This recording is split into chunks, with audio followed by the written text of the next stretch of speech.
안녕하세요. 오늘 저희가 같이 들여다볼 자료들은 강선우 여성가족부 장관 후보자 관련 논란, 특히 그 갑질 의혹에 대한 것들입니다. 네, 안녕하세요. 전직 장관의 이야기부터 시작해서 또 같이 일했던 보좌진들 증언, 관련 보도까지 좀 다양하게 모아봤습니다. 네, 이 자료들 보면서 어떤 의혹들이 나왔고 또 반응은 어땠는지 좀 객관적으로 살펴보려고 합니다. 바로 시작해볼까요? 좋습니다. 우선 정영애 전 여가부 장관 이야기인데요. 2021년이었죠. 당시 강선우 의원이 자기 지역구 강서갑에 해바라기 센터 설치를 요청했는데 여기서부터 좀 얘기가 시작되는 거죠. 네, 맞습니다. 정 전 장관 주장은 이거예요. 센터 운영에 필수적인 산부인과 의사 확보가 어려워서 이대 서울병원하고 논의를 했는데 병원 사정상 당장은 어렵다는 답변을 받았다는 겁니다. 아, 현실적인 어려움이 있었군요. 그렇죠. 근데 이 내용을 강 의원에게 전달했더니 뭐 하라면 하는 거지 무슨 말이 맞냐 이런 식으로 화를 내고 심지어 관련 없는 여가부 기조실 예산까지 일부 삭감했다 이렇게 주장을 하는 거죠. 엉뚱한 예산을요?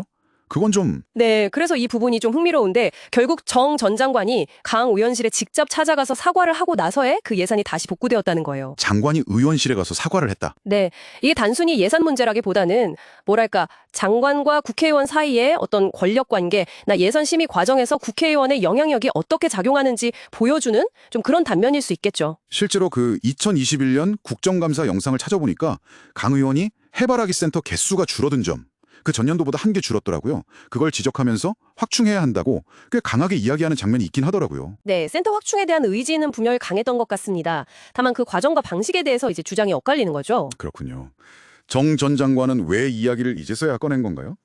정 전 장관 말로는 인사청문회 때 이걸 청문위원에게 전달하려고 했는데 뭐 잘 안 됐고 공론화가 안 됐다고 하고요. 임명이 강행될 것 같다는 소식이 들리니까 이제 지인들과의 대화방에 공유를 했고 그게 외부로 알려지게 됐다고 설명합니다. 알겠습니다. 자, 그럼 다음으로 넘어가서 같이 일했던 보좌진들의 증언으로 제기된 의혹들. 이것도 내용이 상당히 많던데요. 네, 언론 보도나 커뮤니티 제보 같은 걸 종합해보면 우선 사적 업무 지시 의혹이 있습니다. 예를 들면 뭐 자택 쓰레기를 버리게 했다거나 집에 변기가 고장났는데 그걸 확인하고 수리 경과를 보고하라고 했다거나 이삿짐 나르는데 동원했다는 주장 같은 것들이죠. 개인적인 일까지 시켰다는 거네요. 네, 그리고 또 하나 논란이 크게 된 게 보좌진 교체가 아주 잦았다는 점이에요. 아, 그 수치 봤어요. 5년간 46번 교체.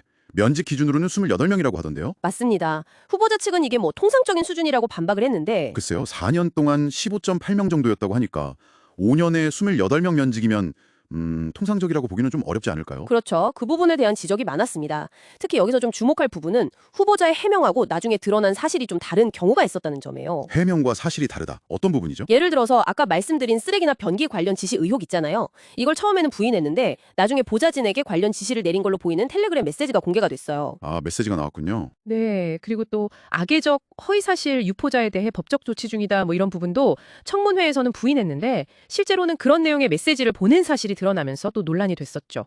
해명이 오락가락했다는 비판을 받을 수 있겠네요. 그 외에도 의혹이 더 있었죠. 네, 뭐 의원실 내에서 특정 보좌진을 조직적으로 따돌리도록 지시했다는 주장도 있었고요. 또 그만둔 보좌진의 재취업을 방해했다는 의혹? 이건 다른 의원실에 직접 찾아가서 채용하지 말라고 압력을 넣었다는 구체적인 증언까지 나왔습니다. 재취업 방해는 이거는 좀 심각한 문제 아닌가요? 맞습니다. 만약 그게 사실이라면 근로기준법 위반 소지도 있는 거라서요. 상당히 심각한 사안이죠.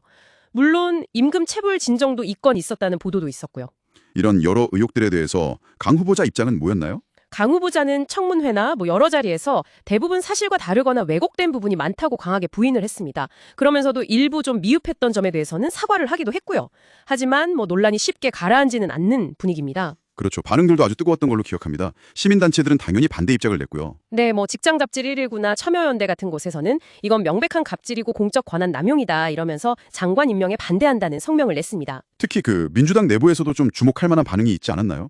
네, 그게 좀 이례적이었죠. 당 지도부 차원에서는 일단 청문회를 통해서 소명을 지켜보자 약간 이런 방어적인 입장이었는데 정작 그 민주당 소속 보좌진들의 협의체인 민보협, 민주당 보좌진협의회의 역대 회장단이 강 후보자의 자진 사퇴를 촉구하는 성명을 발표했어요. 같은 당 보좌진들이 직접 나선 거군요. 네, 이건 정말 이례적인 일입니다. 함께 일하는 동료들의 직접적인 목소리라는 점에서 파장이 상당히 컸습니다. 그럴 수밖에 없겠네요. 야당 쪽 반응은 어땠나요? 야당은 뭐 국민의힘이나 개혁신당 등에서는 당연히 강하게 비판하면서 사퇴를 요구했고요. 국회의원 보좌진들이 이용하는 익명 커뮤니티에서도 비판 여론이 아주 거셌다고 합니다. 네. 오늘 저희가 쭉 살펴본 자료들이 강선우 후보자를 둘러싼 갑질 의혹이라는 이 퍼즐의 여러 조각들을 좀 보여주는 것 같습니다. 전직 장관의 주장, 여러 보좌진의 증언, 또 후보자의 해명과 반박, 그리고 이걸 둘러싼 정치권과 시민사회의 여러 반응들까지. 네, 결국 이 사안은 단순히 어떤 한 개인의 어떤 자질 문제? 이걸 넘어서는 지점이 있는 것 같아요. 뭐랄까 국회의원과 보좌진이라는 특수한 권력 관계 안에서 발생할 수 있는 문제들, 그리고 공직 후보자에게 요구되는 어떤 도덕성이나 책임의 기준, 이런 것에 대해서 다시 한번 질문을 던지고 있다고 봅니다. 들으시면서 여러분은 어떤 생각이 드셨나요?